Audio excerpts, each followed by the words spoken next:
নমস্কার, আমি তাপসী। আমি আজকে তোমাদের সামনে আলপনা রুবি চ্যানেলের ব্যাপারে বিস্তারিত আলোচনা করব। মানে আমি সমস্তটাই জানাবো তোমাদেরকে। তো এবার ফার্স্টে বলি, যারা কন্ট্রোভার্সি করছো, মানে যারা ওনাদেরকে নিয়ে ভিডিও করছো, তারা কিন্তু সত্যিটা যাচাই না করেই ভিডিওটা করছো। তোমরা কিন্তু অনেকেই কিছু কিছু কথা হয়তো ওদের ভিডিও থেকে নিচ্ছ বা কমেন্ট থেকে নিচ্ছ, কিন্তু তোমরা আসল ভিতরের কথা কিন্তু জানো না। এখনও কিন্তু আসল কথা প্রকাশ্যে আসেনি। কেন হচ্ছে, কিসের জন্য হচ্ছে, কি কারণ হচ্ছে, সবটাই বলবো আজকে আমি আমার এই ভিডিওতে। তো তোমরা সাথে থাকো আর পুরো ভিডিওটা দেখতে থাকো, কারণ পুরো ভিডিওটা কিন্তু একটু লং হতে চলেছে। তো যারা কন্ট্রোভার্সি করছো তাদের জন্য বলছি, তারা কিন্তু পুরো ব্যাপারটা সঠিকভাবে না জেনেই তোমরা হচ্ছে ভিডিও বানিয়ে নিচ্ছ, কিন্তু তোমরা ভিতরের কথা জানো না। আর আরেকটা কথা বলি, এবার তোমরা হয়তো আমাকেও বলতে পারো যে আমি কেন এতটা জোর গলায় বলছি। তো সেই কারণে তোমরা অনেকে জানো আমার কিন্তু ওনাদের সাথে কন্ট্যাক্ট রয়েছে, আমার কিন্তু ওনাদের সাথে কথা হয়, আমি বিস্তারিত সমস্তটাই জানি। এবার সমস্তটাই জানি বলতে গিয়ে কি বলো তো, আমি কিছু কিছু কথা এখনও বলতে পারবো না, কারণ সেটা ওদের পার্সোনাল ব্যাপার। ওনারা চাই না যে সেই জিনিসগুলো সোশ্যাল মিডিয়াতে আসুক, কি ভালো কি মন্দ সেটা ওনাদের ব্যাপার। কিন্তু আমার ব্যাপারেও যদি কোনো কথা হয় সেই বিষয়টাও কিন্তু আমি জানাতে চাইবো না, সেটা অবশ্যই মানে ওনাদের ব্যাপার। তো যাই হোক, আমি এখানে কিছু কথা বলতে এসেছি, কারণ আমার হচ্ছে ওনাদের সাথে যেহেতু পার্সোনালি কথাবার্তা হয়, আমি সবটাই জানি। আর অনেকে আমাকে ফোন করছে যে কি হয়েছে, কেন চ্যানেল বিক্রি হলো, বিস্তারিত জানার জন্য সবাই আমাকে ফোন করছে। তো আমি ভাবলাম যে না, এই বিষয় নিয়ে একটা ভিডিও বানানো উচিত, তাহলে হয়তো সবাই সবটা জানতে পারবে আমার ভিডিওর মাধ্যমে, হয়তো বা আমার কাছে সবাই জিজ্ঞাসাটা কম করবে। তো আর এর মধ্যে আরেকটা উদ্দেশ্য হচ্ছে, তোমরা যারা ভিডিও বানাচ্ছো, কন্ট্রোভার্সি করছো, তাদের জন্য এই ভিডিওটা। তো সব থেকে ফার্স্টে বলি চ্যানেলটা বিক্রির বিষয়। অনেকে বলছে 32 লাখের চ্যানেল বিক্রি করে দিয়েছে, শাশুড়ি এটা ঠিক করেনি। জামাই বলছে যে আমার শাশুড়ি আমাকে না জানিয়ে চ্যানেল বিক্রি করেছে। এগুলো কি সত্যি কথা? এগুলো কি সত্যি কথা? তোমরা কি কেউ যাচাই করেছো? নিশ্চয়ই করোনি। যে যা বলছে তাই নিয়ে কথা হচ্ছে। হ্যাঁ, জামাই এটা কিন্তু বলেছে যে শাশুড়ি আমাকে না জানিয়ে চ্যানেল বিক্রি করা হয়েছে, কিন্তু তোমরা কি কেউ শাশুড়ির কাছ থেকে শুনেছো যে তুমি কি জামাইকে বলেছিলে চ্যানেলটা বিক্রি করেছিলে, বিস্তারিত শাশুড়ি কি জানিয়েছে? নিশ্চয়ই জানায়নি। তো সেক্ষেত্রে যখন শাশুড়ি কিছু জানায়নি, তার মানে বুঝতে হবে এখানে যে কিছু ব্যাপার রয়েছে যেটা আমরা এখনো অনেকেই জানি না, তাই না? আমি ঠিক বলছি বলো? আমি যদি ভুল বলে থাকি তোমরা অবশ্যই আমাকে কমেন্ট করে জানাও। আর একটা কথা তোমাদেরকে বলি, 32 লাখের চ্যানেলটা শাশুড়িকে দেওয়া হয়েছিল। ইভেন আরেকজন কন্ট্রোভার্সি ভিডিওতে বলা হয়েছে যে ওনার ফোনে লগইন ছিল, সেই লগইনটা নিয়েই নাকি উনি চ্যানেলটা বিক্রি করেছেন। চ্যানেল বিক্রি করা কি এতটাই সহজ? নিশ্চয়ই না। উনি যখন চ্যানেলটা বিক্রি করেছে তার পিছনে নিশ্চয়ই একটা বিশাল রহস্য রয়েছে, তাই না? এমনি এমনি কেউ বিক্রি করেনি। এইবার আরেকটা গল্পে আসি, যেখানে গল্পটা হচ্ছে যে শাশুড়ি নাকি জামাইকে ঘর থেকে বের করে দিয়েছে। জামাই সেই জন্য ওখানে থাকে না। প্লাস হচ্ছে জামাই যদি এতটাই খারাপ হতো, তাহলে কি শাশুড়ির বাড়িতে গিয়ে থাকতো ঘর জামাই হয়ে? পয়েন্ট অফ ভিউ এখানেও কিন্তু আছে যে শাশুড়ি, হ্যাঁ ঠিক আছে, জামাই খুব ভালোবাসতো। আমি তো নিজেই ওনাদের সাথে কথা বলি, জামাই ভালোবাসতো আলপনাকে, সেই জন্য ওখানে থাকতো। তার পিছনেও যে কত কাহিনী আছে সেটাও কিন্তু আমি জানি, কিন্তু আমি এটা বলবো না। হ্যাঁ বলবো কখন? যখন আমার মনে হবে যে হ্যাঁ সবাই যখন আমার প্রয়োজন মনে হবে যে আমার এগুলো বলা উচিত, আমি অবশ্যই তখন বলবো। তো যাই হোক, যেই কথাটাই ছিলাম, এবার আমরা কিন্তু কেউ জানি না যে জামাই শাশুড়িকে বের করেছে না জামাই নিজের থেকে চলে গেছে। আমরা কি কেউ জানি? নিশ্চয়ই জানি না, তোমরাও জানো না। তো মন গড়া গল্প প্লিজ বলো না। আর সব থেকে বড় কথা হচ্ছে কি, যে আমিও কিছু কিছু কথা বলতে চাইছি না, কারণ ওটা ওনাদের, বললাম না, একান্তই ব্যক্তিগত ব্যাপার যে ওনারা কি করছেন। হ্যাঁ, একটা চ্যানেল ছিল, উনি বলেছেন, উনি যেটা ভিডিওতে বলেছেন সেটাই আমি বলছি। উনি বলেছেন যে আমি চ্যানেলটা চালাতে পারছিলাম না বলেই আমি চ্যানেলটা বিক্রি করেছি। স্বাভাবিক কথা, সেটা ওনার ব্যক্তিত্ব ব্যাপার। উনি চ্যানেল বিক্রি করেছে না কি করেছে সেটা ওনার ব্যক্তিত্ব ব্যাপার। এবার তার উপরে আরেকটা কথা বলি, যে উনি যখন বলেছেন যে আমি চ্যানেলটা বিক্রি করে দিয়েছি, তারপরেও পাবলিকের একটা আমাদের দর্শক বন্ধুদের একটাই কথা, যে উনি চ্যানেল যখন চালাতে পারবেন না, বিক্রি করেছেন, ভালো কথা, তাহলে আরেকটা কেন চ্যানেল খুলেছেন? এই বিষয়টা একটু ক্লিয়ার করে দিই। উনি যখন চ্যানেলটা বিক্রি করেছিলেন তখন কিন্তু উনি চ্যানেলটা চালাতে পারছিলেন না, সেই কারণেই চ্যানেলটা বিক্রি করেছিলেন। হ্যাঁ, স্বাভাবিক কথা, মানে এখানে কাকিমার, মানে যে শাশুড়ি, জামাই শাশুড়ি, কাকিমার কিন্তু একার ক্রেডিট নাই চ্যানেলের প্রতি। অবশ্যই সবাই মিলে খাটনি করেছে, কাকিমা অ্যাক্টিং করেছে, আর একজন এডিট করেছে, স্ক্রিপ্ট লিখেছে, আমরাও ভিডিও করি, আমরাও খাটি, সেইটা কথা না। কথা হচ্ছে তিনজন, আলপনার বরের এবং কাকিমার তিনজনারই কিন্তু সফলতা রয়েছে একটা চ্যানেলের পেছনে, সেটা 100 বার, সেটা আমরা সবাই মানছি। কিন্তু সেক্ষেত্রে হচ্ছে ওনাদের ছিল 4টা চ্যানেল, 2টো ইউটিউব, 2টো ফেসবুক।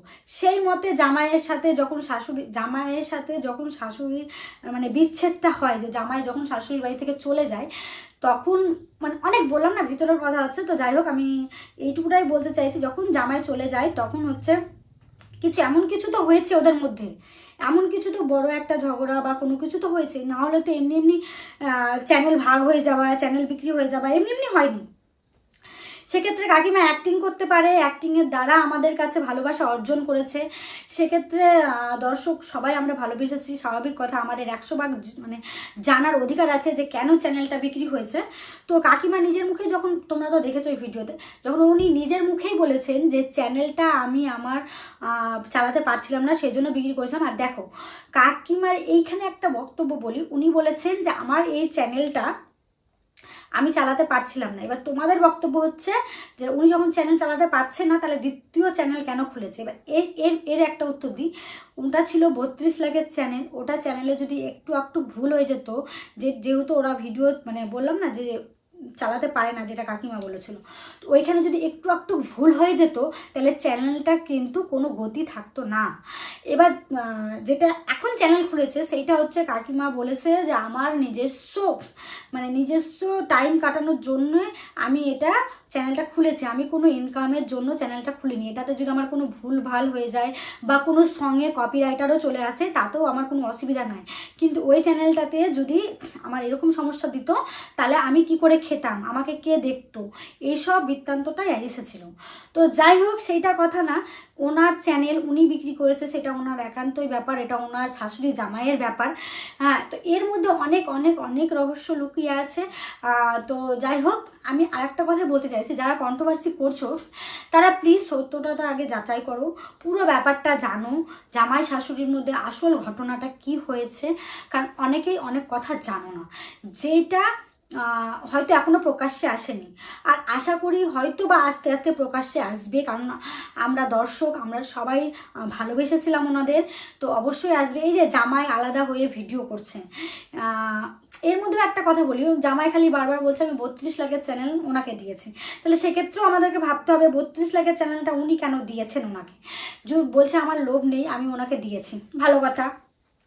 তাহলে আমি সেক্ষেত্রে বলবো ফেসবুকের পেজটা, মাত্র 3 লাখের পেজটা কেন কাকিমাকে দেওয়া হয়েছিল, আর 5 লাখের মানে 5 লাখ যে ফেসবুক পেজটা, সেটা উনি কেন নিয়েছিলেন।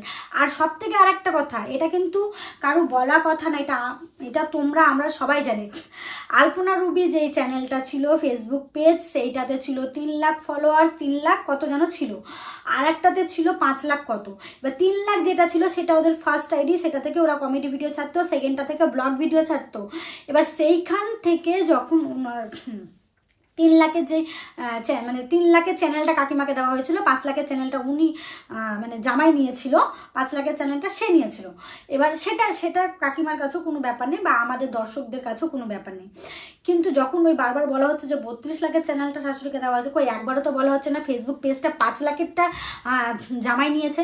কেউ বলছে না, আমরাও বলছি না, তোমরাও বলছি না, কেউ হয়তো এই জিনিসটা মাইন্ডে আনেইনি। তো যাই হোক, আমার মনে হলো এই কথাটা বলা উচিত, সেই জন্য আমি বললাম। কারণ দেখো, আমার মনে হয় ওই দুটো মানে আইডি ভেরিফিকেশান কাকিমার নামে ছিল বলে কাকিমার কাছে গেছে, আর এই দুটো আইডির ভেরিফিকেশান এনার কাছে ছিল বলে মানে জামাইয়ের কাছে ছিল বলতে জামাইয়ের কাছে গেছে। এবার মেনলি সমস্যা বলি, আমার জামাইয়ের সাথেও ভালো সম্পর্ক ছিল, কাকিমার সাথেও ভালো সম্পর্ক ছিল, এবং আলপনার সাথেও ভালো সম্পর্ক ছিল। আমি যেতাম ওখানে, কথা বলতাম, আমি ওনাদের বাড়িও গেছি, তোমরা হয়তো আমার এর আগের ভিডিওতে দেখেছো। আলপনার শ্রাদ্ধে যখন গেছিলাম, তখন হচ্ছে মানে দাদা ভাই মানে আলপনার যে বর, ওনার সাথেও আমার বৃত্তান্ত কথা হয়, মানে সমস্তটাই তোমরা ভিডিওতে ক্লিপে দেখেছো।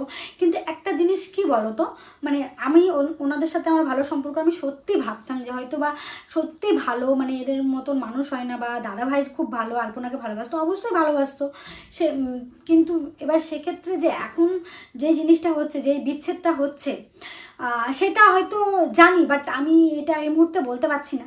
কারণ এখন যেটা আমি বলতে চাই না, কারণ ওদের পার্সোনাল, বললাম না পার্সোনাল লাইফ বলেও একটা ব্যাপার রয়েছে। আমরা সোশ্যাল মিডিয়ায় কাজ করি বলেই যে আমাদের পার্সোনাল লাইফ বলে কোনো ব্যাপার নেই, সেটা না। হ্যাঁ, কিন্তু যদি কোনোদিন প্রয়োজন হয় আমাকে এই কথাগুলো বলতে হবে, তাহলে আমি অবশ্যই প্রুফ সহ, প্রমাণ সহ তোমাদের কাছে আমি সেগুলো তুলে ধরবো। আর একটা কথা বলছি, যারা জানো না এসব বিষয় নিয়ে, এর বিরুদ্ধে ওর বিরুদ্ধে প্লিজ বলো না। তোমাদের কাছে মানে আমি বলবো যে আগে যাচাই করো, তারপরে তোমরা সেই বিরুদ্ধে কথা বলো। হ্যাঁ, অবশ্যই যদি সেটা সত্যতা থাকে তোমরা সেটাকে তুলে ধরো, অবশ্যই বলো। আর আরেকটা কথা আমি তোমাদেরকে বলি, এই যে তোমরা হয়তো বলতে পারো যে আমি ওনাদের সাথে ভালো সম্পর্ক, তাহলে আমি এই ভিডিওটা কেন করছি। হ্যাঁ, অবশ্যই আমার ওনাদের সাথে সত্যি ভালো সম্পর্ক, এখনও আমার কথা হয়। ইভেন কাকিমা কিছুদিন আগে আমার বাড়িতে এসেছিলো, আমার সবার সাথেই টুকটাকই কথা হয়, কিন্তু কথা বলার মাঝেও একটা ন্যায় অন্যায় বলে একটা বিচার রয়েছে, তাই না? কেউ যদি এখন অন্যায় করে তো সেইটা আমি শুনবো, সেটা তো হবে না, তাই না? কেউ অন্যায় করছে, আজকে দেখো ভালো হতে অনেকটা সময় লাগে, খারাপ হতে 1 সেকেন্ডও লাগে না। কিন্তু এবার এই জিনিসটার যেমন একটা মানে রয়েছে, এবার তুমি ভালো মুখোশটা পরে থাকবে সামনে, আর পিছন থেকে তুমি মানে দুর্নাম করবে, বা পিছন থেকে তুমি মানে সবার নামে সবার বিরুদ্ধে যাবে, সেইটা তো হবে না। তো সেক্ষেত্রে আমি যখন গিয়েছিলাম তখন আমরাও ভেবেছিলাম যে না, সত্যি এগুলো সব মানুষ বলছে, অন্যায় বলছে, কারণ ওনারা এত কষ্ট করেছে, এত কষ্ট করে গরিব মানে ওই টিনের ঘরের থেকে এইভাবে মানে উঠেছে, দাঁড়িয়েছে, তাদের বিরুদ্ধে এইভাবে বলাটা ঠিক না। যেহেতু এখন তারা শোকা হতো, মানে তখন যেহেতু একটা মানে একটা শোক ছিল। আর আরেকটা কথা বলি, আলপনা মরা কিন্তু 1 বছরও কমপ্লিট হয়নি। আলপনা মরা এখনও 1 বছরও কমপ্লিট হয়নি, তার মধ্যেই এই রকম একটা বড়সড় বিষয় হয়ে গেল। হ্যাঁ, ঠিক আছে, উনি চ্যানেল বিক্রি করেছেন, ওনার ব্যক্তিত্ব ব্যাপার, উনি কেন বিক্রি করেছেন, কী কারণে বিক্রি করেছেন আমরা কিন্তু কেউ জানি না। তো সেহেতু না জানা সত্ত্বেও আমরা কেন এই কন্ট্রোভার্সিগুলো করছি? হ্যাঁ, অবশ্যই করো, কিন্তু সত্যটা যাচাই রেখেই করো। যেহেতু এবার আমার ওনাদের সাথে পার্সোনালি কথা হয়, আমি সবটা জানি, সেই জন্য তোমাদেরকে আপাতত আমি এইটুকুটাই জানালাম। এরপরে যদি আমার মনে হয় যে না, আরও সবটা তোমাদেরকে জানানো দরকার, সবটা বলা দরকার, তো আমি অবশ্যই বলবো। ঠিক আছে, এখানে অনেক রহস্য আছে। দেখো এই যে হাতটা দেখছো না, এক হাতে কখনো তালি বাজে না, বাজে না, এক হাতে কখনো তালি বাজে না, 2 হাতেই তালিটা বাজে। কারো কম, কারো ভুল, এইসব নিয়ে আমাদেরকে বাঁচতে হয়। কিন্তু হ্যাঁ, এখানে যদি আমার 80% মানে কারো যদি 80% মানে দোষ হয়, আর কারো যদি 20% দোষ হয়, তাহলে আমরা কি করবো, যার 80% দোষ তাকে দোষী সাব্যস্ত করবো। কারণ আমি যদি তোমাকে উপরন্ত একটা জবাব দিই, তুমি আমাকে ঘুরিয়ে একটা উপরন্ত জবাব দিবে তো সেক্ষেত্রেও যদি মানুষ একটা উত্তর আরেকটা উত্তর না দেয়, কী করবে? আমি যখন তোমাকে 10টা কথা বলবো, তুমি কিন্তু ঘুরিয়ে একটা কথা বলবে, সেখানেই হয়ে যাচ্ছে 80 + 20 80% + 20%। তো সেখানে যে 80% ভুল করবে, আমরা তাকে দোষী সাব্যস্ত করবো, তাই না? তো আমি 100 বার বলবো যে তোমরা সবটা যাচাই করো, সত্যটা জানো, তারপরে বলো। হ্যাঁ, এবার কি বৃত্তান্তটা হয়েছে, আমার যদি মনে হয় যে হ্যাঁ পরে আমাকে এগুলোর মুখ খোলা দরকার, বা আমাকে মুখ খুলতে হবে, আমি অবশ্যই খুলবো। তো চলো, এখন আমি আর এই বিষয়ে আর কিছু বলতে চাই না। তো তোমরা যেগুলো অনেকে অনেক ভুলভাল কথা জানো, যাকে দেখে মনে হয় সামনে থেকে মানে মুখোশ পরা, মুখোশটা সরে গেলে কিন্তু তার মুখটা কেমন হয় বলো তো? বুঝতে পারছো তো কেমন হয়? তো সেই রকম একটা ব্যাপার আছে। মানুষের সামনে আমি ভালো ভালো কথা বলবো, ভালো ভালো করবো, আর তার পিছনেই তার নামে দুর্নাম করব, সেই জিনিসটা কিন্তু কখনো হয় না। তো এই জিনিসগুলো অনেক খবর আমার কাছে আছে, আমি অনেক কিছু বৃত্তান্তটাই জানি। তো চলো, আমি আর বেশি কথা বলবো না, তোমরা হয়তো অনেকটাই জেনে গেছো। তো এরপরে যদি কিছু হয়, তোমাদেরকে জানানোর মনে হয়, আমি অবশ্যই জানাবো। আর তো চলো, এখনকার জন্য টাটা।